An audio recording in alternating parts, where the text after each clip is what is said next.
ជំរាបសួរពុកម៉ែបងប្អូនថ្ងៃនេះវាកំសាន្តទស្សនា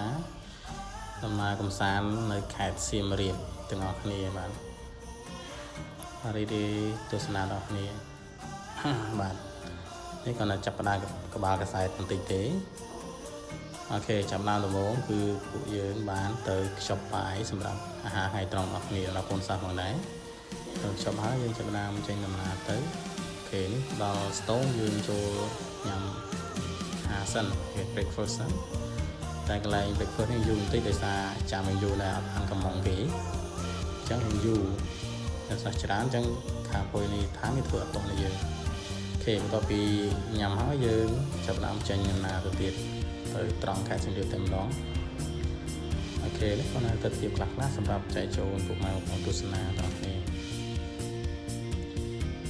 គេនេះចាប់ផ្ដើមទៅដល់ហើយទៅដល់កន្លែងប្រកួតណាដំបូងជូនសិស្សទៅកន្លែង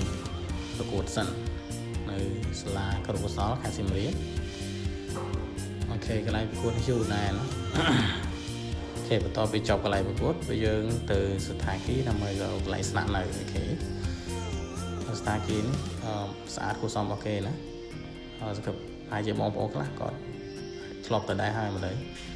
គេមានអាងទឹកមានកន្លែងអង្គុយលេងអីបន្ទាប់ពីមើលហើយយើងចាប់ចូលកន្លែងគេម្ដងប៉ុន្តែបន្ទប់នេះច្រើនទៅજાયណា6នាក់គ្នា6នាក់ក្រេ3គេច្រើនបន្តិច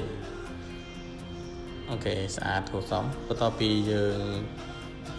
កន្លែងស្ថានភាពហើយយើងមកហាបបុហ្វេដល់គ្នានៅសៀមរាបហ្នឹងឯងគេហាបបុហ្វេគឺយ៉ាងសម្បូរបែបម្ហូបច្រើនដែរខ្ញុំរៀបរាប់អត់អស់ទេសារម្ហូបច្រើនពេកបាទខ្ញុំថាពុកម៉ែបងប្អូនខន្តីអបិទៅផងនៅការខ្វះខាតនៃការរៀបរាប់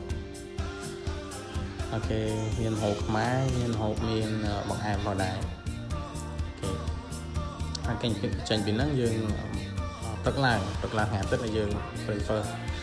អាហារពេលព្រឹកម្ដងទៀតនៅស្ថានភាពហ្នឹងដែរជុំគ្នាជាមួយលោកគ្រូអ្នកគ្រូកូនសិស្សទាំងអស់គ្នាហ្នឹងអូខេបន្ទាប់ពីយើងហើយបានយើងទៅកន្លែងប្រកួតម្ដងទៀតដើម្បីមកចប់កម្មវិធីបានហើយកន្លែងនេះផងដែរក៏បានណែនាំសិស្សឲ្យបាននិយាយភាសាអង់គ្លេសជាមួយជនជាតិផងដែរដើម្បីអនុវត្តការនិយាយរបស់ពួកគាត់បាទបន្ទាប់ពីចប់កម្មវិធីនៅកន្លែងប្រកួតអស់យើង